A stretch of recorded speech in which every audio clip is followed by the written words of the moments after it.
Reservations.net. We sailed aboard the Disney Magic for 5 days in December of 2019. If you follow these 10 tips, you'll likely enjoy sailing on her as much as we did.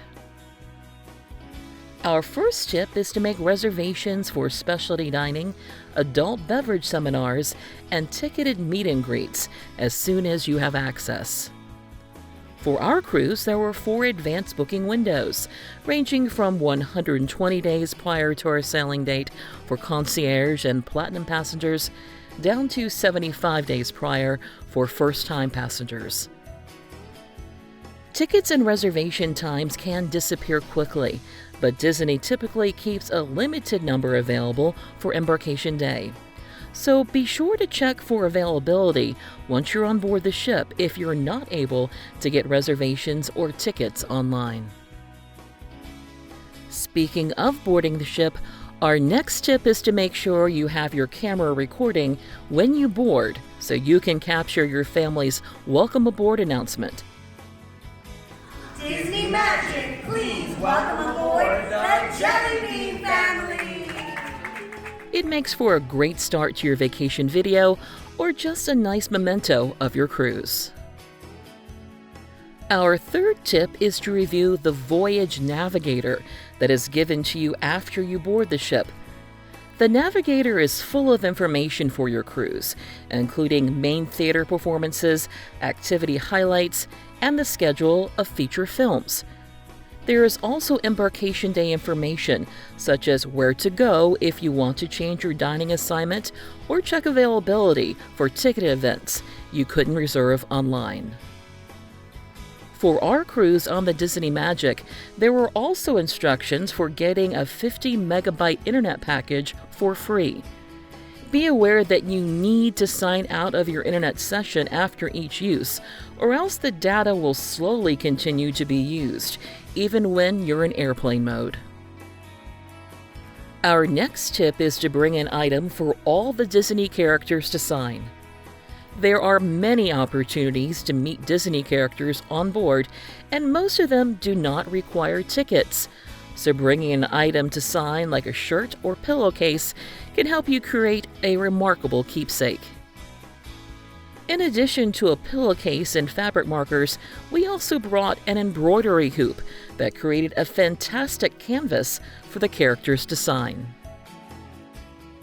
Our fifth tip is to check out the Cove Cafe coffee bar in the adults-only area of Deck 9 for complimentary breakfast items and snacks. During our cruise on the Disney Magic, the Cove Cafe was not listed as a snack or meal location, but complimentary treats were offered every day. The cafe was open from 6:30 in the morning until midnight. Speaking of food, our next tip is to check out 2 venues on Deck 3 if you're looking for a snack in the evening. During our cruise on the Magic, the Promenade Lounge, which is located toward the back of the ship, had chips and salsa available starting around 5 o'clock. And O'Gill's Pub, which is located at the front of the ship, had a variety of bar-type food available starting around 6 o'clock. Neither of these options were listed in the daily schedule. Take note that several dining options on Deck 9 that were listed in the daily schedule were rarely busy during our cruise. Pinocchio's Pizzeria, Duck-In Diner, and Daisy's Delights rarely had more than 1 or 2 people in line, despite offering food that was quite tasty, like the shawarma. They were a nice alternative to the buffet that's located on the same deck. Continuing with food, our 7th tip is to be aware that Disney's evening dining experience is unlike any other cruise line. First, instead of being assigned to or choosing a dining room, Disney has a rotational dining experience where you and your table mates and servers all rotate to a different restaurant every night. Your dining time and locations are printed on your Key to the World card. Second, instead of having a dinner buffet, the Cabanas restaurant was transformed into a table service restaurant for dinner during our cruise, and the restaurant closed at 8:30 each night. Finally, instead of having a late-night snack buffet, just a couple of adult venues had snacks available from 10:45 to 11:30, and pizza was available at Pinocchio's Pizzeria until midnight. Our next tip is to be aware of the awkward deck layouts on the Disney Magic. First, if you find yourself at Deck 1 Aft, at the back of the ship, you likely won't be going anywhere except back on the elevators or back up the stairs because it's a complete dead end. Second, if the ship is in port and the gangway is located on Deck 1 Aft, you will not be able to get to it from Deck 1 forward or midship. You'll need to go up to Deck 2, walk to the back of the ship, then take the Deck 1 Aft elevators or stairs to the dead end. Finally, you can only walk along the port side or left side of the ship while inside on Decks 3, 4, and 5. We came up with a little rhyme to help us remember which side of the ship to stay on.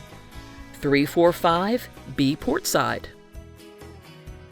Our ninth tip is to check out the ship's movie listings throughout the voyage if there's a Disney movie premiering in theaters. During our cruise, Star Wars: The Rise of Skywalker was set to premiere worldwide in theaters, and our cruise director surprised passengers with an announcement that the movie would also premiere on the ship.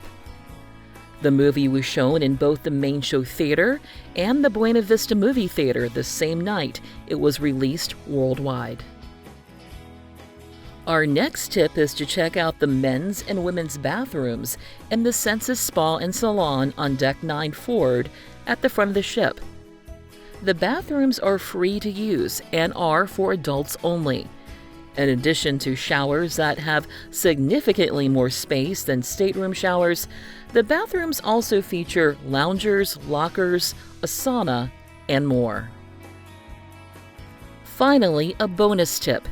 You can purchase Disney gift cards at a discount to help save hundreds of dollars off the cost of your cruise.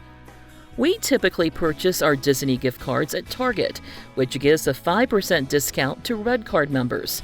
But you can also recover savings by purchasing gift cards at stores that offer fuel point discounts.